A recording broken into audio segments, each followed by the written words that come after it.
produz fé, aí sim eu recebo a promessa de Deus, que hoje a gente vai focar no batismo com o Espírito Santo.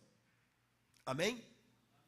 Beleza, uma outra coisa importante é justamente isso. Se você for para igrejas amigas nossas, né, que vão morar no céu conosco, mas que, por exemplo, não acreditam, né, eles são o que a gente chama de cessacionistas, né, nós somos continuistas. Isso significa que a gente acredita que as manifestações do Espírito Santo, os dons espirituais, eles não cessaram quando os apóstolos morreram, mas que eles continuam até os dias de hoje.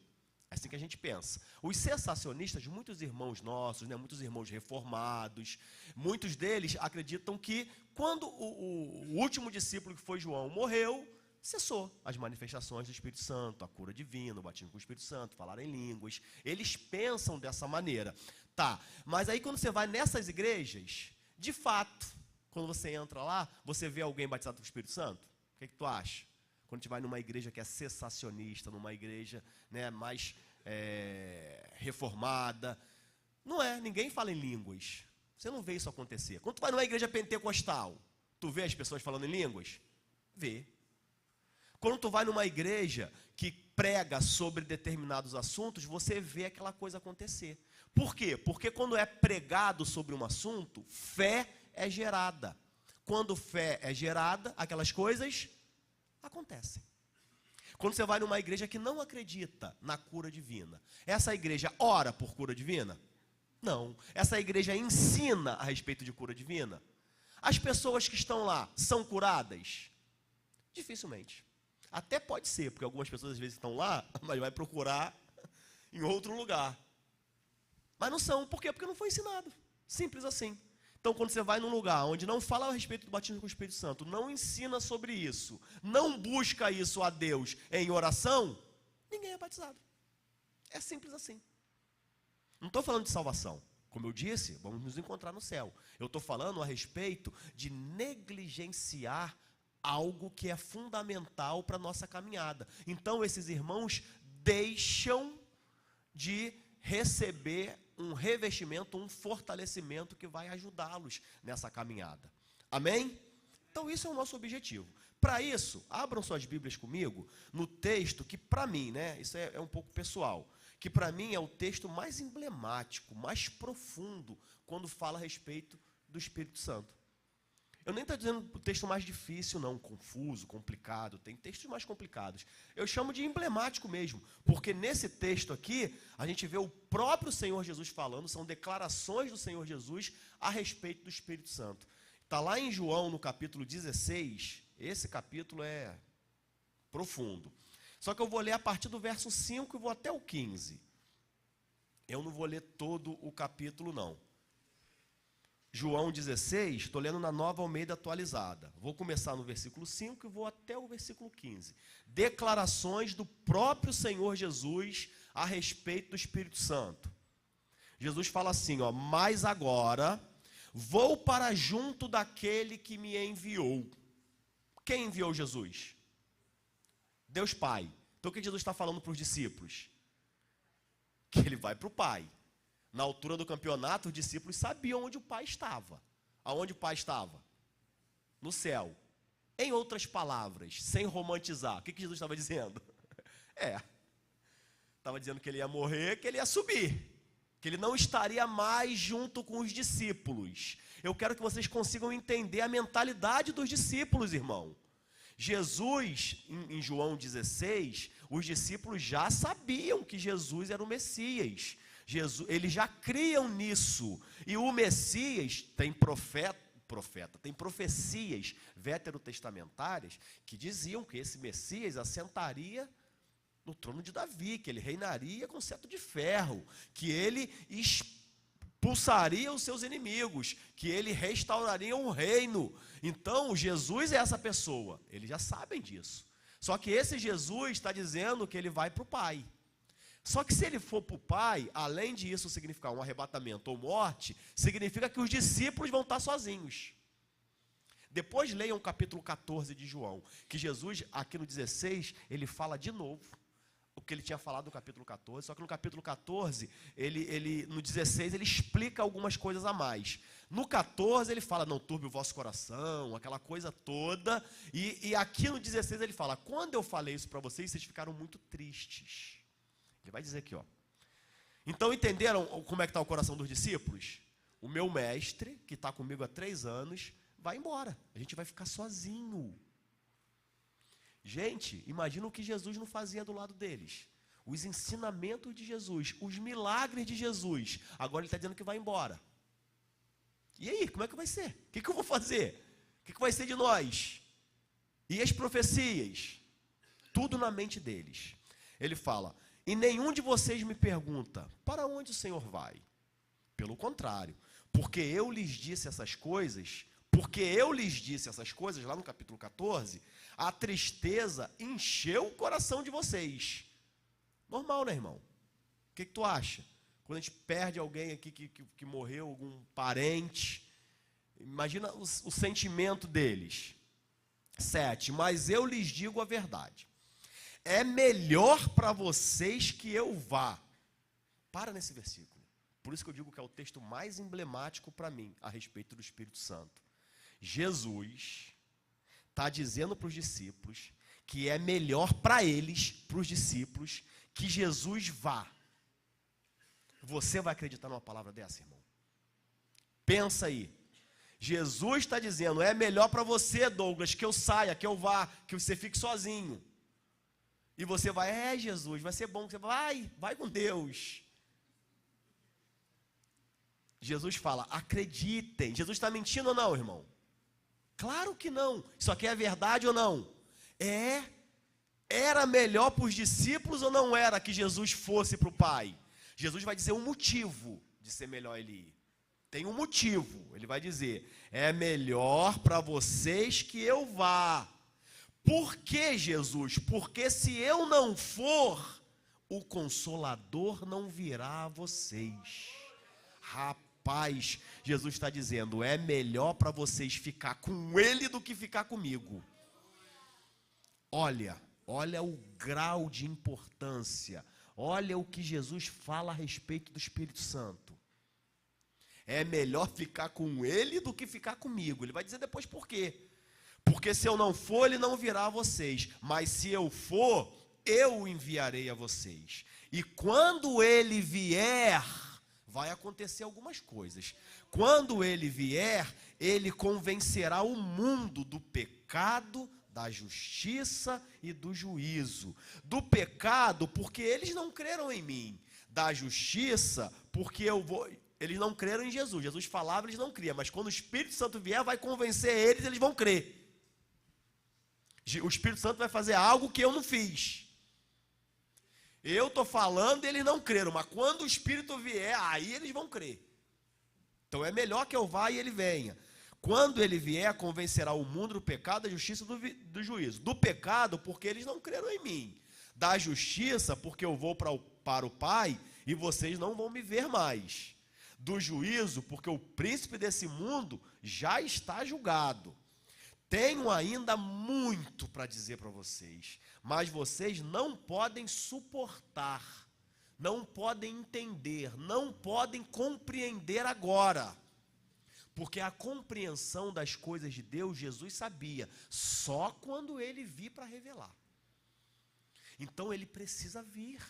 Quando ele vir, ele vai habitar em vocês, ele vai dar capacidade para vocês serem testemunhas. Ele vai abrir o ouvido de vocês para que vocês compreendam. Ele vai convencer vocês do pecado, da justiça e do juízo. Ele vai ensinar a vocês todas as coisas. Vocês não precisarão se preocupar com o que falar, porque quando ele vir, ele falará por vocês. Então ele está dizendo, olha a importância dele. Porém, quando vier o Espírito da verdade, ele os guiará em toda a verdade. Ele não falará por si mesmo, mas dirá tudo o que ouvir e anunciará a vocês as coisas que estão para acontecer. Ou seja, ele vai te guiar no presente e ainda vai falar do futuro. Ele me glorificará, porque vai receber do que é meu e anunciará isso a vocês. Jesus está dizendo, olha só, ele e eu é uma coisa só. Ele não faz o que ele quer, ele faz o que eu falar, é eu que vou enviar, ele me glorifica. Ou seja, ele já está falando aqui da harmonia entre a Trindade. Eu não vou falar sobre isso hoje, porque eu vou falar sobre batismo com o Espírito Santo. Mas aqui Jesus já está dando essa harmonia entre fala de um, está falando do outro, glorifica um, o outro é glorificado, né? Entristece um, o outro fica triste. Aí no 15, tudo que o meu Pai tem é meu. Por isso eu disse que o Espírito vai receber do que é meu e anunciará a vocês. Senhor, em nome de Jesus, nós abrimos as nossas mentes, Pai, o nosso coração nesse momento, para receber a Tua palavra, para receber aquilo que o Senhor tem reservado para nós nessa manhã. Que fé, Deus, seja produzida em nossos corações, a fim de que esse assunto fique enraizado e produza frutos, Deus, para a glória do Seu nome. É o que eu te peço em nome de Jesus, amém. Esse outro consolador que Jesus falou, no original grego, é Paracletos, né? Já falamos isso, inclusive é uma matéria da Escola de Vida, Paracletos, justamente por causa desse texto. O outro consolador, então o Paracletos, ele é um consolador, ele é um ajudador, ele é alguém que vai estar do seu lado, ele é aquilo que eu já falei aqui outras vezes. O exemplo que eles gostam de dar é do piano. Acho que é porque ele é grande, né? Aquele piano de cauda, não é aquele pequenininho não. O de cauda, aquele grandão. É como se você tivesse de um lado e o Paracleto é o ajudador que vai do outro. É os dois carregando junto assim. Então o Paracleto é esse ajudador que está contigo, caminha contigo. Ele também é o fortalecedor, ele é o confortador, é o encorajador, é o reanimador. São tudo palavras que poderiam ser colocadas no lugar do consolador. Então, quando Jesus fala, enviarei o outro consolador, ele usou a palavra Paracletos, ou seja, eu enviarei um outro animador, um outro fortalecedor, o outro encorajador, o outro consolador. É tudo isso que se refere à pessoa do Espírito Santo. E por que é tão fundamental estudar sobre esse assunto nos dias de hoje? Nos dias de hoje eu estou me referindo do Pentecostes para cá, tá? Nos 2000 anos para cá. Porque no Antigo Testamento, da Santíssima Trindade, Deus Pai, Deus Filho, Deus Espírito Santo, que tratava com a humanidade, era Deus Pai. Deus Pai é que tratava com Adão, quando ele fez lá no Éden, era Deus Pai que ia visitar. Aí eu pergunto a vocês, aonde estava o Deus Espírito Santo? Aonde estava Jesus? Sempre existiram. Tenha isso em mente. Lá no Éden, Jesus estava lá? Espírito Santo. Antes do Éden, então, lá na criação do mundo, Jesus estava lá? E o Espírito Santo? Antes da criação, num ponto da eternidade, aonde estava Deus Pai, Deus Filho e Deus Espírito Santo? Juntos. Seja lá onde for. Antes da criação. Ou seja, Deus Pai, Deus Filho e Deus Espírito Santo coexistem de eternidade a eternidade. Não existe nada antes e nem existirá depois. Quando Deus vai criar o mundo, ele diz lá em Gênesis 1, no princípio criou Deus, Deus Pai, os céus e a terra. A terra era sem forma e vazia, e o Espírito de Deus pairava sobre a face das águas.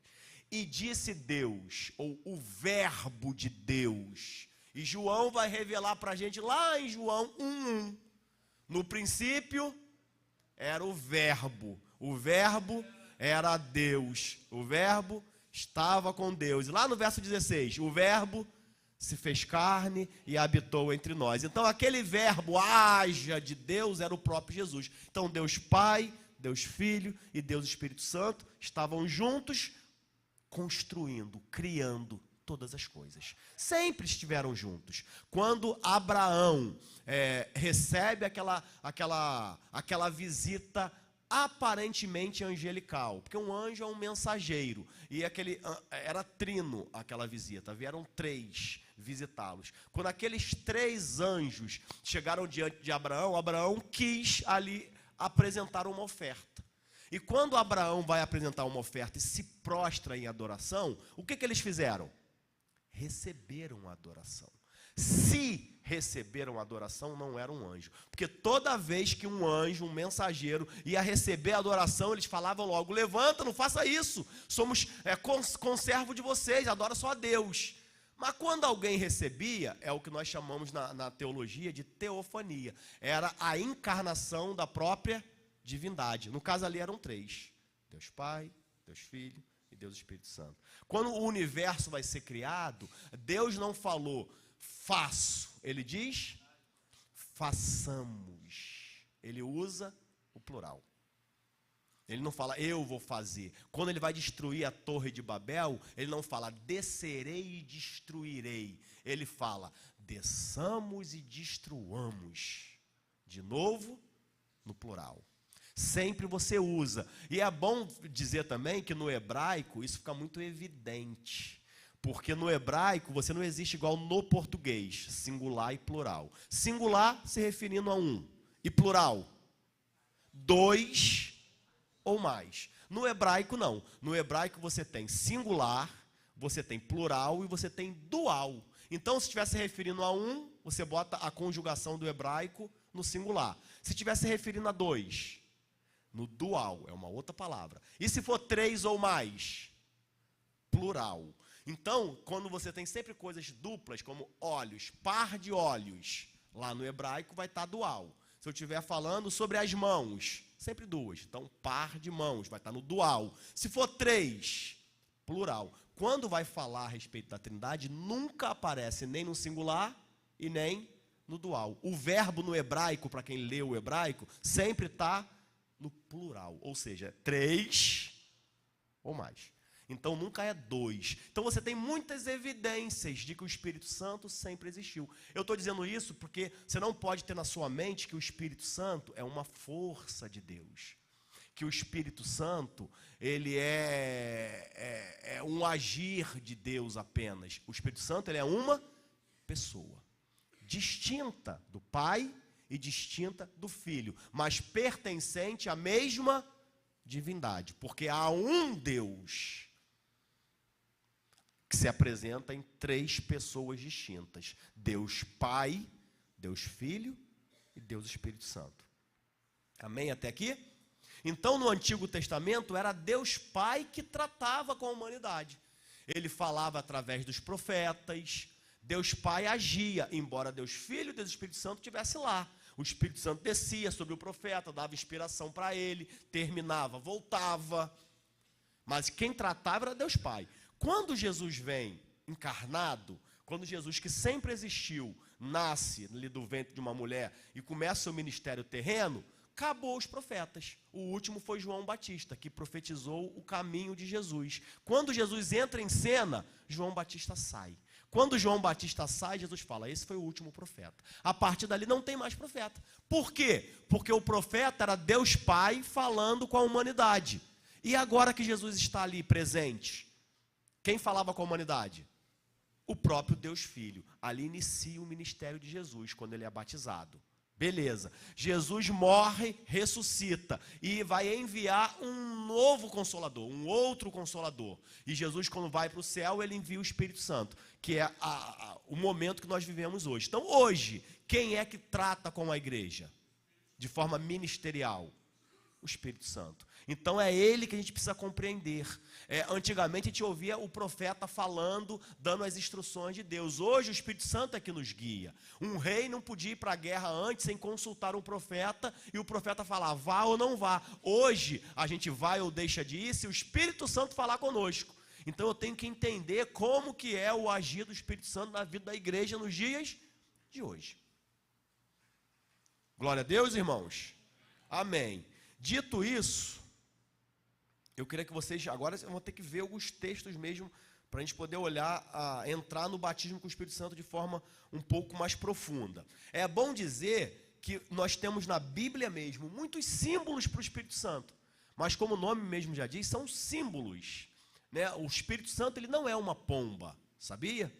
Nem nunca foi. Embora ele tenha descido sobre Jesus por ocasião do batismo nas águas, em forma corpórea de uma pomba. Mas ele não é uma pomba, ele não é um vento. O Espírito Santo não é um fogo. O Espírito Santo não é nada disso. Ele não é uma brisa suave. O Espírito Santo não é um óleo, unção. O Espírito Santo é Deus. Ponto. Isso são símbolos para o Espírito Santo. Assim como vocês não são ovelhas. Sabiam disso? Amém ou não amém? E Jesus não é pastor, e nem nunca foi. Jesus provavelmente foi carpinteiro, Pastor, Davi foi pastor, Jesus não. Jesus, você não é noiva, irmãos. As irmãs não se importam muito com isso, mas os irmãos, a gente não é noiva. Isso são símbolos, são figuras. Então, da mesma forma que existem figuras para a igreja, tem figuras para Jesus, tem figuras para o Espírito Santo. O Espírito Santo é Deus. Ponto. Então tá, dito isso, vamos lá comigo no primeiro texto que nós vamos ler. Abre em Atos 19. Esses têm que ficar aberto, porque esses textos é o que vai começar a falar para a gente um pouquinho de forma mais profunda a respeito do batismo.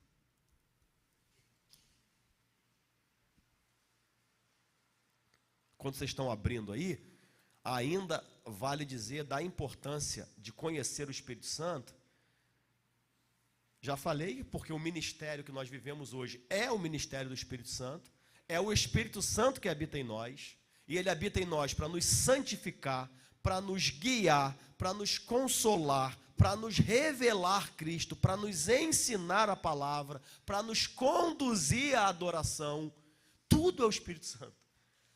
A adoração é Ele que nos conduz. Como é que eu vou me tornando a imagem de Cristo? É Ele que faz isso. Como é que eu vou conhecer mais a Jesus? É Ele que vai me fazer conhecer. É porque a gente confunde um pouco as coisas. Existem esses extremos, né, esses movimentos que às vezes são muito externos. A gente fala, o culto foi uma benção, o Espírito Santo estava lá. Mas por que o Espírito Santo estava lá? Não, é porque gritou, pulou, é porque tremeu, é porque caiu. Isso aí não é evidência nenhuma do Espírito Santo. Nunca foi. A evidência do Espírito Santo, como é que eu sei que o Espírito Santo estava lá? É porque eu conheci mais a Cristo. É porque eu fui quebrantado e percebi os meus falhas e erros. É porque Ele me perdoou, eu estava por dentro aqui triste e agora eu estou leve. É porque eu não conhecia Jesus, mas algo me tocou e agora eu me entreguei a minha vida a Ele. E às vezes isso é feito no maior silêncio. Sem barulho, sem manifestação externa, mas internamente você passou a amar mais a Cristo. O Espírito Santo estava lá, porque depois do culto, eu saí aqui com mais fé, eu saí daqui conhecendo mais a palavra, porque é Ele que nos levaria a toda a verdade. Então é esse conhecimento, é essa paixão, é essa libertação, é essa transformação, é que prova a manifestação e a presença do Espírito Santo. Pode ter manifestações externas? Até pode, mas isso não é a marca do Espírito Santo. A marca do Espírito Santo é quando alguém é convencido da justiça, do juízo, do pecado. É quando alguém sente mais sede por buscar a Deus, a palavra, a oração, por alguém amar mais a Jesus. Quando as pessoas são salvas, são libertas. É aí que tem uma marca evidente de que o Espírito Santo esteve presente naquele lugar. Amém? Vamos lá. Então, o que eu vou querer mostrar para vocês a partir de agora? É que a primeira coisa, o primeiro ponto, mais importante, é que a obra da salvação e o batismo com o Espírito Santo são coisas distintas. Gravaram essa frase? São duas coisas diferentes. Porque aqui tem um monte de gente que já entregou a sua vida a Jesus, é salvo, a gente vai para o céu, só que ainda não é batizado com o Espírito Santo, com a evidência bíblica do falar em línguas. Depois eu vou falar da evidência. Agora eu só quero mostrar que são duas coisas diferentes. Que você é crente, mas não necessariamente você é batizado com o Espírito Santo. Beleza? Que não é uma coisa que eu aceitei Jesus. Quando eu aceito Jesus, a obra que o Espírito Santo faz na minha vida é a regeneração. Eu aceitei a Jesus, instantaneamente Ele me faz uma nova criatura. Eu nasci de novo, Ele me salvou. Eu tenho o Espírito Santo a partir desse momento. O Espírito Santo habita em mim. Só que não quer dizer que eu seja batizado com o Espírito Santo ainda. Agora vamos provar isso. Você falou, mas e aí que você falou? A Bíblia é que tem que falar. Então vamos começar lendo esse texto, que é um texto emblemático. Eu não vou ler só ele não, mas eu vou começar dele. Atos 19, a partir do verso 1. Olha o que diz o texto. Aconteceu o quê? O que aconteceu? Que estando Apolo em Corinto, vocês lembram quem é Apolo? Lembram? Beleza, Apolo era um colaborador de Paulo, que nesse momento aqui de Atos 19, ele ainda não conhecia Paulo ainda.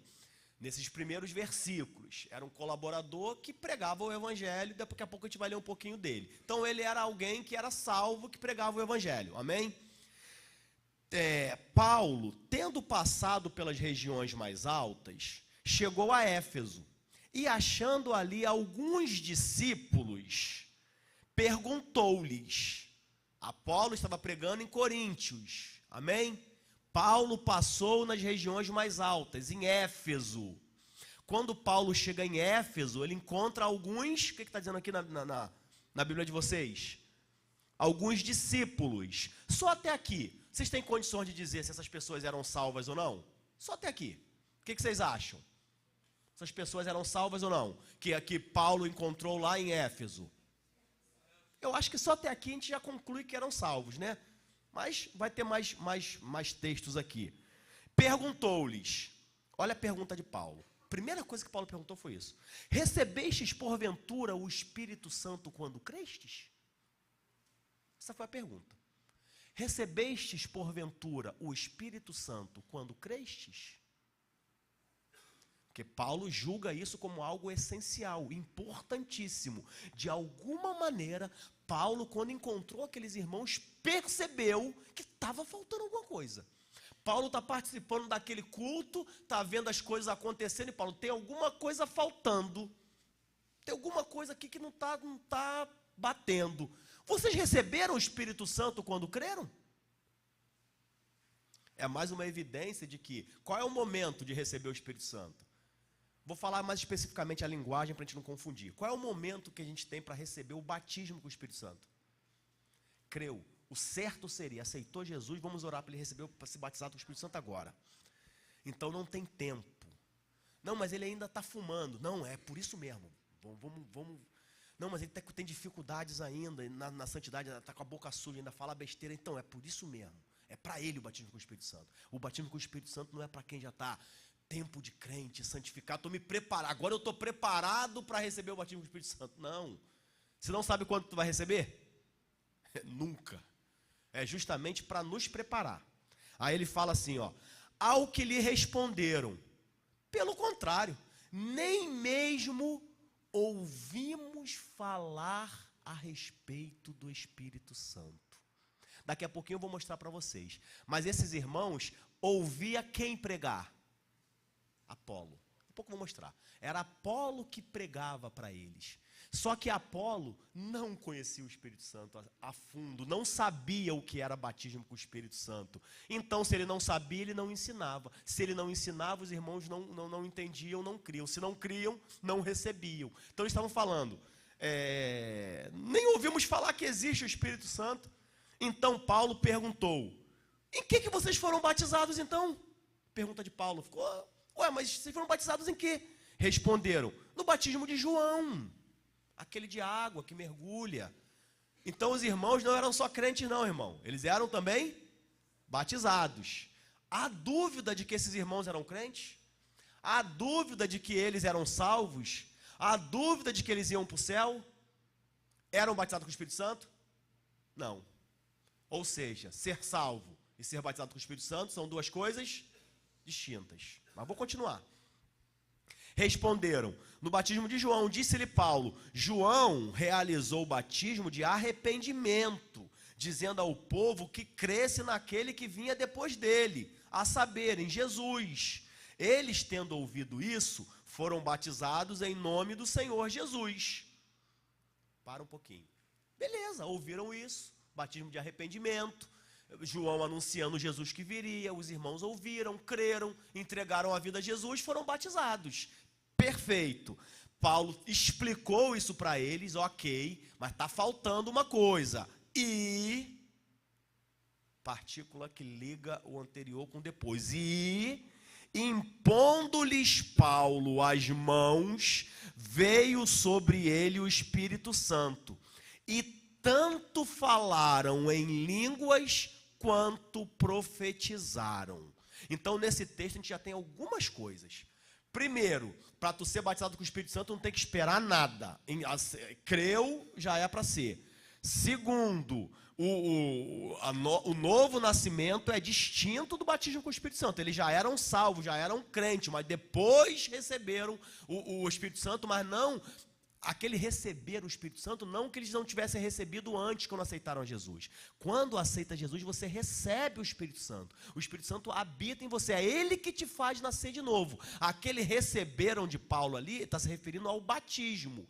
Por que que eu sei disso? Porque ele disse que tanto falaram em línguas. E a terceira coisa que a gente vê nesse texto é que o batismo com o Espírito Santo, quando eu olho os acontecimentos do batismo com o Espírito Santo na Bíblia, sempre vem junto essa observação. E falaram em línguas. Por que que eu digo que o batismo com o Espírito Santo é evidenciado pelo falar em línguas? Porque quando eu olho a manifestação do batismo na carta de Atos, sempre acompanha aquela frase ali. E falaram em línguas. Lá quando Cornélio recebeu o Espírito Santo, Pedro vai fazer uma declaração sobre aquele evento. Aconteceu com eles o mesmo que aconteceu conosco no princípio, se referindo a Atos 2. E o que aconteceu em Atos 2? O Espírito Santo desce e eles falam em novas línguas. Ou seja, sempre que fala do batismo com o Espírito Santo, tem essa frase. E os ouviram falar em novas línguas. Eu vou melhorar isso quando chegar nesse ponto, tá? Para mostrar que essas línguas também não são idiomas. A gente vai ver isso daqui a pouco. Mas o que eu quero é isso aqui. Estão junto comigo? Eu quero que vocês, de novo, eu não quero convencer vocês de uma doutrina, de uma denominação. Eu quero mostrar para vocês que isso está aqui. Então a gente vai ver junto. Então, muitos às vezes deixam de experimentar porque não tem esse conhecimento, ficam na dúvida, não conseguem ter fé. É só para mostrar para vocês que isso é verdade. Se a gente voltar um pouquinho, a gente leu o capítulo, se eu não me engano, foi o capítulo 19, de 1 a 6, né? Quando a gente vai ver anterior ao capítulo 19, no capítulo 18 de Atos, no verso 24, se você não quiser, não precisa abrir, vai falar um pouquinho a respeito de Apolo, só para a gente poder fechar esse texto com chave de ouro, para mostrar que isso tudo que eu falei. Diz assim no verso 24 de Atos 18: nesse meio tempo chegou a Éfeso um judeu. Lembra de novo, Apolo estava em Corinto, Paulo vai a Éfeso e encontra uns irmãos ali. Lembra? No capítulo anterior vai dizer que nesse meio tempo chegou em Éfeso um judeu, natural de Alexandria, chamado Apolo. No capítulo anterior, quem foi para Éfeso pregar? Um judeu, natural de Alexandria, chamado Apolo. Aí Lucas vai descrever, Lucas é quem escreveu Atos, vai descrever quem era Apolo. Apolo era um homem eloquente, fala bem, poderoso nas Escrituras. O que significa ser poderoso nas Escrituras? Conhece bem, fala, ensina com empolgação, com entusiasmo, domina ali a arte do falar e sabe o que está falando. Ele era poderoso nas Escrituras. Ele era instruído no caminho do Senhor. Não é só as Escrituras que ele conhecia também Jesus, porque as Escrituras ali é de Malaquias para trás, é Velho Testamento. Mas ele também conhecia Jesus, era instruído nos caminhos do Senhor, já tinha aceitado a Jesus. E, sendo fervoroso de espírito, falava e ensinava com precisão a respeito de Jesus. Ele não errava, ele era preciso quando ensinava. Conhecendo apenas o batismo de João. Apolo era um homem de Deus, irmão? Pregador, cheio do Espírito Santo, eloquente? Sim. Só que ele não tinha conhecimento do batismo com o Espírito Santo. Ele só conhecia o batismo de João. E você só pode dar o que você conhece, tem. Só conhecia o batismo de João. Ele, pois, começou a falar ousadamente na sinagoga. Ouvindo-o, porém, quem por acaso ouviu, sentou dentro da sinagoga e ouviu a pregação de Apolo? Priscila e Áquila. Lembrem comigo, quem é Priscila e Áquila? Colaboradores do apóstolo Paulo. O apóstolo Paulo tinha uma igreja dentro da casa de Priscila e Áquila. Só uma curiosidade, nunca nos textos bíblicos você vai falar o nome posterior de um líder. Então, no início das viagens missionárias de Paulo, era Barnabé e Paulo. Quem era o líder? Barnabé. Paulo era novo ainda. Depois da metade de Atos para frente, inverteu. Sempre nas viagens, quem ia? Paulo e Barnabé. Por quê? Paulo assumiu a liderança. Ia Paulo e tal. Aqui, como é que o nome está escrito? Priscila e Áquila, muito provavelmente. Quase unanimidade entre os teólogos. Quem era o líder da igreja na casa?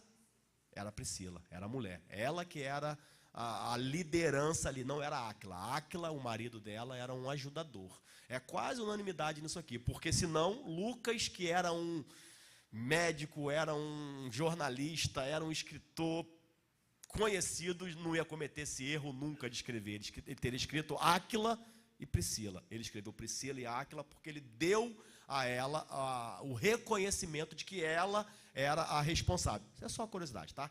Então, Priscila e Áquila, colaboradores de Paulo, acostumados, conhecedores do batismo de João, do batismo do Espírito Santo, tomaram-no consigo. Apolo, vem cá. Depois que acabou a pregação na sinagoga, Apolo, vem cá. E, com mais exatidão, lhes expuseram o caminho de Deus. Só que a Bíblia diz que ele já apresentava os caminhos de Jesus com exatidão. Aí Priscila e Áquila apresentaram com mais exatidão. Aí vem o capítulo 19, Paulo vai visitar a igreja, vê que os irmãos, ninguém conhecia o batismo com o Espírito Santo, fala. Então, percebam que o batismo com o Espírito Santo é uma obra posterior. Para finalizar esse assunto, eu vou ver com vocês o último texto que está em Atos 8. Agora é um outro episódio. Esse é bom, importante vocês abrirem. Atos 8, o verso 6, 7 e 8. Outro episódio. Nesse episódio, que eu acho que 2 textos é o suficiente. Nesse episódio, Filipe, esse aqui é o Filipe Diácono. Ele está pregando o evangelho em Samaria. Vocês lembram de Samaria? Samaria era os não-judeus, né? Ou seja, a pregação foi para os gentios. Aí Filipe vai lá e prega a respeito do evangelho, a respeito de salvação. Aí acontece isso aqui, ó, que vocês vão ouvir agora. Muitos em Samaria deram ouvidos a Filipe, que os evangelizava, e iam sendo batizados, tanto os homens e mulheres. Vamos ver que batismo é esse daqui a pouquinho. Mas qual que vocês acham que é esse batismo? Eles ouviam o evangelho e eram sendo batizados. Que batismo vocês acham que é esse? Das águas, o normal. Porque lá era na hora, tá? Não era igual hoje, não. A pessoa aceita Jesus, a gente espera o batismo, marca daqui a tantos meses, dá o nome, faz culto. Lá não. Aceitou Jesus, já cai na água, batiza, já levanta. O eunuco fala para Filipe a mesma coisa. O que me impede de ser batizado? Filipe, nada. Tem água ali, para a carroça, batiza, levanta e pronto, segue. Então, era assim. A gente é que burocratizou um pouco mais.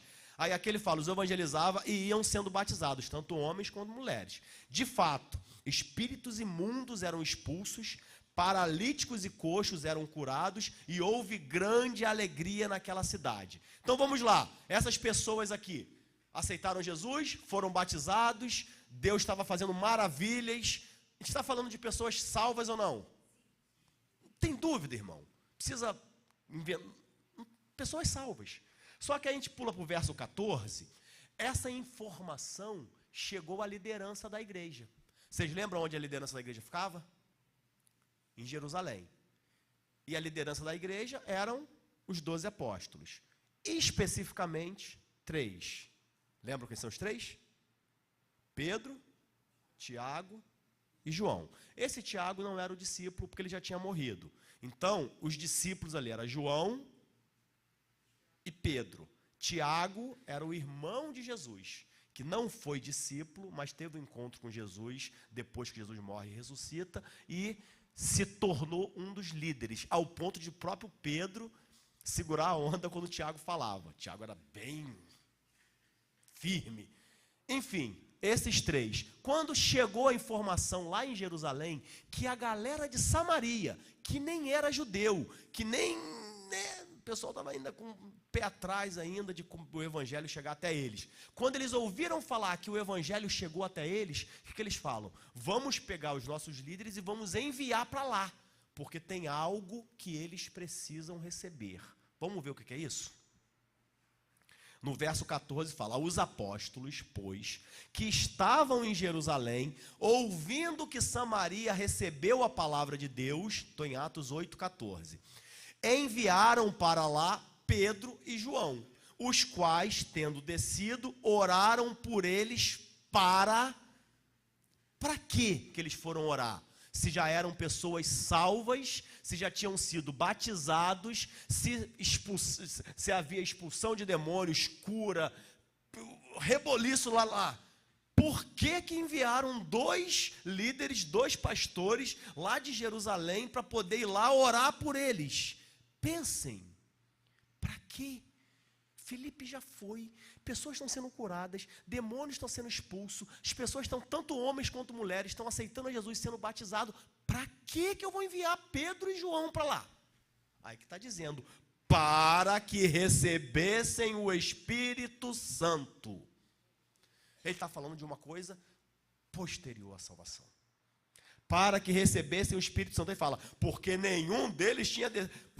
sobre nenhum deles tinha descido ainda, mas somente eram batizados em nome do Senhor Jesus. Então, a mesma coisa que Paulo fez em Éfeso, Pedro e João fizeram em Samaria. Então, impuseram-lhes as mãos e receberam o Espírito Santo. Então percebam que os apóstolos da igreja primitiva não tratavam esse assunto como periférico, pelo contrário, a mensagem chegou em Samaria, vamos para lá para todo mundo ser batizado. Paulo está parado ouvindo os irmãos e fala, está faltando alguma coisa, tem alguma coisa faltando nessa igreja. Qualquer dia visita uma igreja que é sensacionista, não acredita na manifestação do Espírito Santo. Vocês vão sentar lá no final do culto e vão dizer, estava faltando alguma coisa. Mas só para você fazer uma experiência de caso, um estudo de caso. Então, a gente vê nesses textos claramente que o batismo com o Espírito Santo é uma obra distinta da salvação, que ela é importante, que ela é urgente e que ela não dá para esperar mais. Paulo fala em Gálatas 3,14 que é pela fé que a gente recebe o Espírito Santo prometido. Então tem que começar a entender que se não for pela fé, Gálatas 3,14, ele fala assim, é pela fé que recebemos o Espírito que fora prometido. Então se eu recebo o Espírito Santo pela fé, se eu não tiver fé para isso, e a fé vem pelo ouvir a palavra, então eu tenho que aprender sobre esse assunto, para que eu possa receber. Eu estou batendo nessa tecla. A segunda coisa que a gente precisa deixar claro aqui, é que o batismo com o Espírito Santo é para todos. Eu primeiro tinha que convencer para vocês que são 2 coisas distintas. Então, se você aceitou Jesus, você precisa ser batizado com o Espírito Santo. Amém? Agora eu quero te convencer de que é para você. Mas eu não sou líder, eu não sou pastor, não é para algumas pessoas que ele escolhe, é um dom. Não. Batismo com o Espírito Santo não é dom. Estou falando assim bem direto. Eu não vou falar sobre isso agora de forma profunda, porque isso é um assunto que vai ser falado depois, a respeito dos dons. Eu sei que um dos 9 dons do Espírito é a variedade de línguas, eu sei.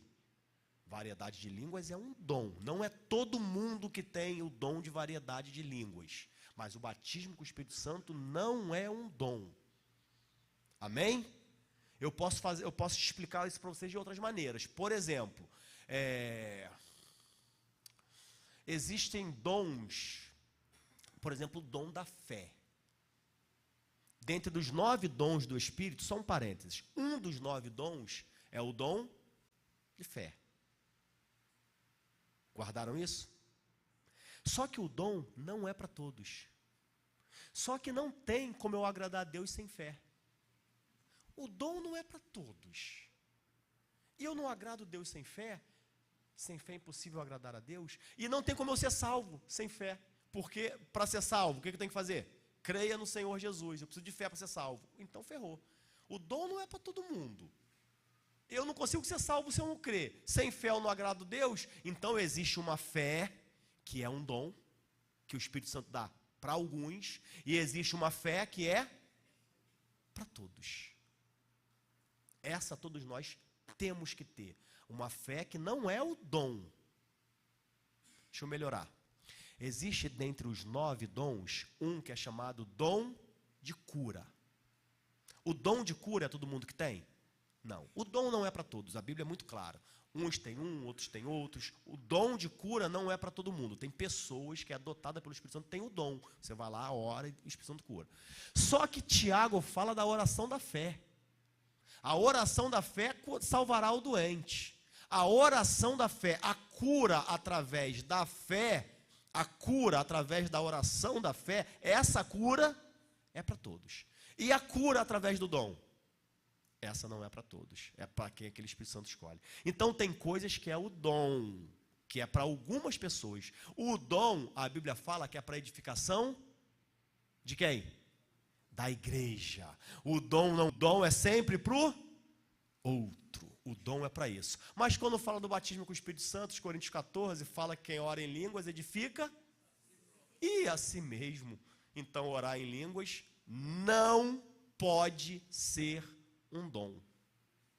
Porque se orar em línguas fosse um dom, tinha que edificar a igreja. Mas Paulo fala, na igreja você se cala. Quer falar em línguas que ninguém entende, vai fazer sozinho no teu quarto. Ué, mas um dom é para edificar o outro. Não, é porque orar em línguas não é dom. Batismo com o Espírito Santo não é dom. Batismo com o Espírito Santo para edificação própria é algo para toda a igreja. O dom de variedade de línguas só pode ser manifesto na igreja se junto com ele tiver o dom de interpretação. Aí alguém fala em línguas, essa mesma pessoa ou outro em nível duro para um coração de carne, vivo, sensível. Então, percebam que Deus, na história da humanidade, criou essa expectativa no coração humano o tempo inteiro. Ele lá em Ezequiel 36, 26, no texto clássico, ele começa a falar, dar-te-ei um coração novo, porei dentro de vós um espírito novo, tirarei de vós um coração de pedra e darei um coração de carne, porei dentro de vós o meu espírito, olha a promessa, e farei que andeis nos meus estatutos, guardeis os meus juízos, os observeis. Ou seja, é uma promessa longínqua ainda, mas era Deus falando, vai chegar o momento em que esse coração duro de vocês, insensível, vai ser trocado por um coração que ouve, que atende, sensível, falando da vinda do Espírito Santo. Então ele foi criando essa expectativa. Depois ele fez uma promessa mais audaciosa ainda, que a gente não compreende essa promessa como um todo. A gente vive, século 21, num país livre, sem todo aquele peso cultural, mas quando Joel 2, e eu digo que isso é o batismo com o Espírito Santo, porque Pedro em Atos 2 faz referência a Joel 2. Pedro fala, isso foi o que fora prometido lá pelo profeta, que nos últimos dias derramarei o meu Espírito sobre toda a carne, tal. Então eu sei que esse texto de Joel se refere ao que aconteceu em Atos, e Joel fala assim, acontecerá que derramarei o meu Espírito sobre toda a carne. A gente sabe que isso daqui foi lá em Atos, quando teve lá o primeiro batismo com o Espírito Santo, né? Aí ele começa a dizer, vossos filhos e vossas filhas profetizarão. Até aí, não era algo muito comum, mas dava para aceitar. Porque, quando fala para ele, vossos filhos e vossas filhas, está se referindo só aos judeus, beleza, mas está incluindo a minha filha, já está estranho. Porque quando fala, vocês vão receber, o Espírito Santo é para todos, na mente deles é todos os judeus que são homens de 12 anos para cima. Entende? Isso já é automático. Não precisa estar escrito isso. Isso é óbvio. Se falou que o Espírito Santo é para todos, quem é o todos na mente de quem estava ouvindo a profecia de Joel? Todos os judeus, homens de 12 anos para cima. Só que aí ele fala, para os vossos filhos e as vossas filhas, elas também vão receber. Já foi uma coisa estranha, mas dá para aceitar. Só que Joel não para aqui. Joel fala, vossos velhos sonharão, sem nenhum problema, vossos jovens terão visões. Tranquila a profecia. Aí agora é que é um desaforo. Até os vossos servos. Aí já complicou. Primeiro que judeu não podia ter um servo que era judeu. Se é servo, servo ali é um eufemismo para escravo, tá? Se é um servo, se é um escravo, é de outro povo. Caramba, essa promessa vai atingir outro povo, já está estranho. Até os vossos servos, aí vem o absurdo do absurdo. E as vossas servas, aí não dá para aceitar. O Espírito Santo vai vir para as mulheres judeias, mas vai vir também para os homens e mulheres escravos. Para eles aquilo era uma calúnia, ao ponto de eles nem entenderem completamente. Mas quando acontece isso lá em Atos, Pedro fala, é aquilo que aconteceu. Em outras palavras, aquilo que aconteceu é para todos, sem distinção. Judeu, não judeu, homem, mulher, livre, escravo, rico, pobre, não tem diferença.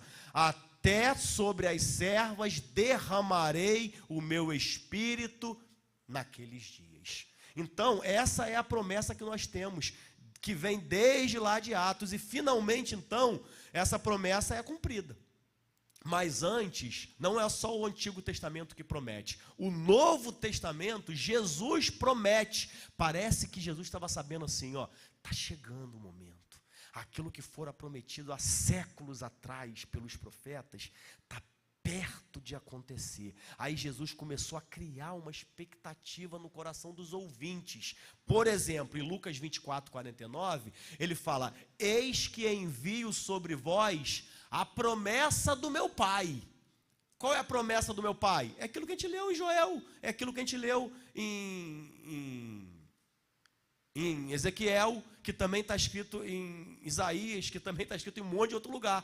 A promessa. Aí em Atos 1, 4 e 5, tem uma narrativa muito legal. Fala assim, ó, e estando com eles, Jesus determinou-lhes que não se ausentasse de Jerusalém, mas que esperassem a promessa do Pai.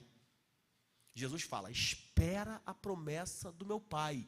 Não tem condições nenhuma de vocês saírem de Jerusalém para fazer qualquer coisa sem que antes a promessa tenha se cumprido. Vocês não vão conseguir fazer nada se ele não estiver com vocês. Aguardem, ele diz, a promessa do Pai, que disse ele, de mim ouvistes. Jesus falava dessa promessa, porque na verdade João batizou com água, mas vós sereis batizados com o Espírito Santo, não muito depois desses dias. Então Jesus está falando, antes de qualquer coisa, aguardem essa promessa se cumprir na vida de vocês. Então essa expectativa foi sendo criada. Só para a gente entender, também é uma outra coisa que tem que ser falado, não muito depois desses dias. Tem irmãos que às vezes ficam na igreja há anos, naquela expectativa, porque não tem conhecimento, porque nunca foi ensinado, porque os pastores não ensinam. A culpa não é do irmão, a culpa é de quem não está ensinando, ou está ensinando errado, ou está ensinando de forma confusa, sem clareza, tá? Por isso que você tem irmãos tementes, buscam a Deus e estão anos e não recebem o batismo com o Espírito Santo. Falta de ensinamento. A culpa é minha, não é de vocês. Minha e do Glaucio, mais do Glaucio, que ele é pastor presidente. Aí ele está dizendo, não muito depois desses dias. Essa foi a promessa de Jesus. Não muito depois desses dias. Porque a conta ali deu de aproximadamente, o tempo de espera deles foi de 10 dias aproximadamente. Então é pouco tempo mesmo.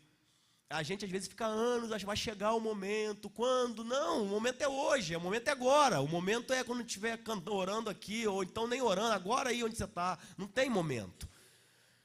Ali a conta é simples. Jesus, o dia de Pentecostes, que foi quando a promessa foi cumprida, vocês sabem o que significa Pentecostes?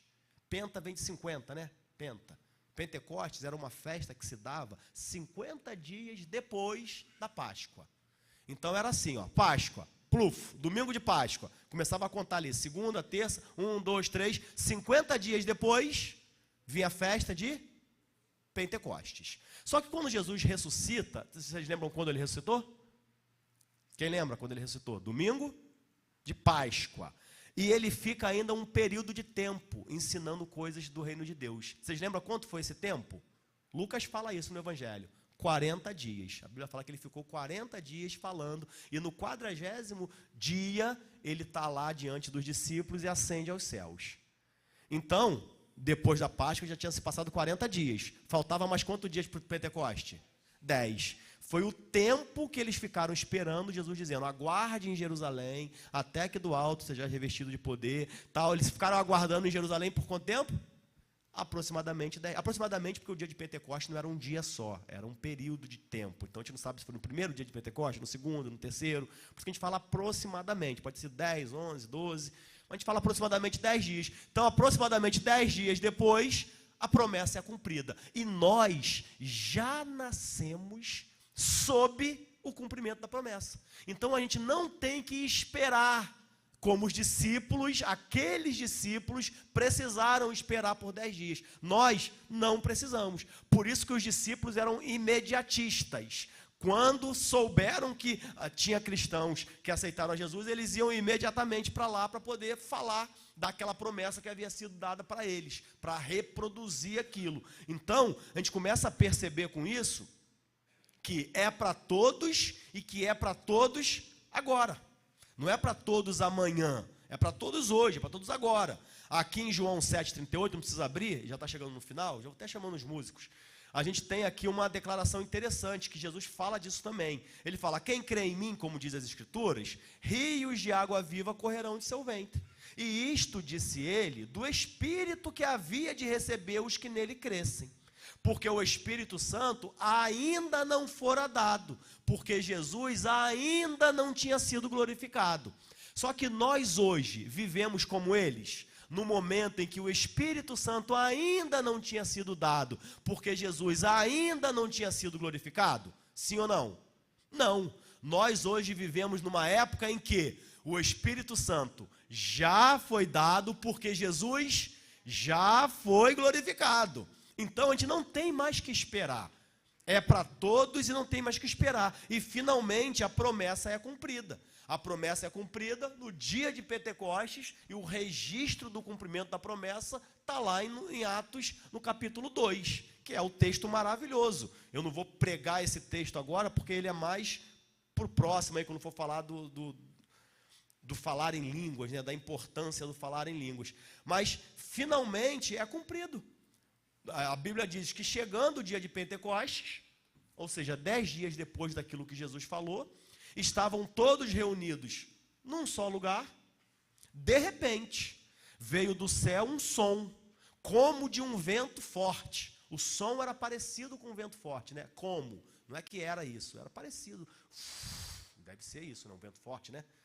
Como de um vento forte, encheu toda a casa onde estavam assentados. E viram o que parecia, não é que era, mas era parecido, com línguas de fogo.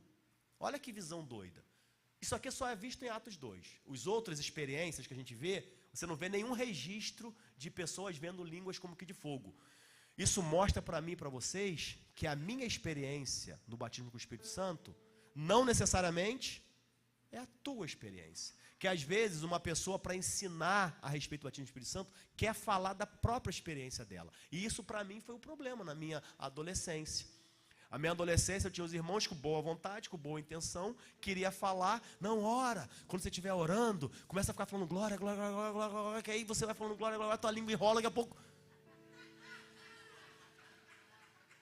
vocês estão rindo, mas não é para rir não.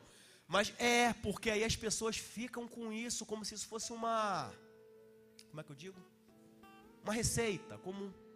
Talvez essa pessoa tenha tido essa experiência de estar feliz, empolgada e dando glória a Deus, dando glória, e de repente, que bênção, mas foi a experiência dela, não é tua. Tinha um outro amigo que falava, não, quando você estiver lá em oração, você vai sentir um fogo ardendo, vindo do ventre. É uma coisa que eu sempre tive. Homem tem ventre? O que é ventre? Não sei, sempre eu falo, eu vou pesquisar na internet sobre esse assunto, eu nunca lembro de pesquisar, eu não sei o que é ventre. Ventre é o que? Barriga? Quem é de biologia aí? O que é ventre? Ninguém sabe, gente, o que é ventre. Decúbito ventral, o ventre é a barriga. Tá, então o homem tem ventre. Então diz que ia vir um fogo do ventre, e ia vir subindo, e vinha queimando, e vinha, e quando chegava aqui, Irmão, eu nunca tive o tal do fogo queimando. Eu já tive assim, até umas ardências assim dentro, mas não foi essa descrição dessa bola de fogo. Mas eu não duvido que o meu irmão tenha tido. Ele pode ter tido essa experiência, mas eu não posso ensinar que o batismo com o Espírito Santo é isso. Entende? Eu tenho vários testemunhos de pessoas que foram batizadas com o Espírito Santo dormindo. A pessoa dormindo naquela coisa e falando, e acordou falando em línguas. Essa aí, mais de uma pessoa teve experiência, mas não quer dizer que você vai ter assim. Pode ser que sim, pode ser que não sei como é que vai ser a tua experiência. É importante eu ter em mente que pode ser que a sua seja diferente de todo mundo. Eu tenho a minha. Posso um dia contar para vocês como foi a minha. Mas não quer dizer que você vai ter assim também. Então aqui eles viram línguas repartidas como que de fogo. Mas Cornélio não viu línguas repartidas de fogo e todo mundo lá foi batizado com o Espírito Santo. A gente viu lá em Samaria que Pedro e João estenderam as mãos e eles receberam o Espírito Santo. Mas não fala que viram língua, que teve som. São experiências que cada um tem. E encheu toda a casa que estavam assentados, e viram o que pareciam línguas de fogo, que se separavam e pousavam sobre cada um deles. Todos, eu gosto disso, todos ficaram cheios do Espírito Santo. Aí vem aquela frasezinha que eu falei para vocês, e começaram a falar em outras línguas. Sempre que fala de batismo com o Espírito Santo tem essa frasezinha mágica, e começaram a falar em outras línguas. Tudo bem que em Atos faz todo sentido aquelas línguas ali serem línguas estrangeiras. Eu tenho que acabar nesse ponto. Faz todo sentido. E muito provavelmente, e se vocês quiserem saber a minha opinião é que sim, havia línguas estrangeiras ali, porque a narrativa do texto vem dizendo que tinha gente de tudo quanto é povos, e descreve cada povo, ou seja, cada povo tinha uma língua diferente. Como que o evangelho ia ser anunciado para aquelas pessoas? Se eles estivessem falando ali grego, ou hebraico, ou até o aramaico, muito provavelmente não reconheceriam. Então eles começaram de forma sobrenatural a falar o idioma que aquelas pessoas entendessem. Embora, para mim, o texto não se refere ao que eles falavam, mas o que as pessoas ouviam. Porque o texto diz assim, e todos ficaram cheios do Espírito Santo e começaram a falar em outras línguas conforme o Espírito capacitava. Havia em Jerusalém judeus tementes a Deus, vindo de todas as nações do mundo. Ouvindo-se este som, ajuntaram-se uma multidão que ficou perplexa, pois cada um os ouvia falar em sua própria língua. O milagre para mim não está no falar. Para mim, de acordo com aquele texto, o milagre está no ouvir. Ou seja, os discípulos cheios do Espírito Santo começaram a falar em línguas. E as pessoas de vários povos ouviam na sua própria língua. Imagina que Pedro está falando mistério aqui. Aí o americano está ouvindo tudo em inglês. O russo está ouvindo tudo em russo. Sei lá, outra língua aí. O holandês está ouvindo. Cada um os ouvia falar em sua própria língua as maravilhas de Deus. Tanto é que tinha algum momento que eles acharam que estava embriagado, por causa do jeito, por causa do som que se saía. O que eu quero dizer para vocês é o seguinte, que o batismo com o Espírito Santo é para todo mundo. É uma experiência que nós precisamos ter pós a salvação. E tinha algumas outras coisas aqui, mas fica para outro momento. Vamos ficar de pé. Que essa experiência é pós a salvação. Que o batismo não é para um grupo de pessoas selecionadas, é para todo mundo. É para você. É para você, é para mim. A gente vai ter uma das mensagens, a gente vai falar sobre o falar em línguas. Especificamente sobre o falar em línguas, o que é, para que serve. Especificamente nisso. Para hoje, é isso. Tenha isso para dentro de você. Se você é batizado com o Espírito Santo, tenha isso na tua mente e coração. Isso é um revestimento de poder que eu preciso para adorar a Deus. Eu preciso ter essa prática constante na minha vida. Sempre que eu estiver orando, um momento da minha oração precisa ser uma oração em línguas. Se você não é batizado com o Espírito Santo, é para você. Não é para você amanhã ou depois, é para você hoje, agora. Você precisa disso. Tem algumas dicas que eu não vou ter tempo de falar ali, mas eu vou ver se na quinta-feira eu consigo. Vem a quinta-feira que eu vou tentar tirar um tempo para falar. A Bíblia mostra pra gente uma sequência de coisas. Primeiro, entregar nossa vida a Jesus. Depois, crer, porque a gente recebe o Espírito Santo através da fé. Aí você creu. Depois, você abre a sua boca e fala.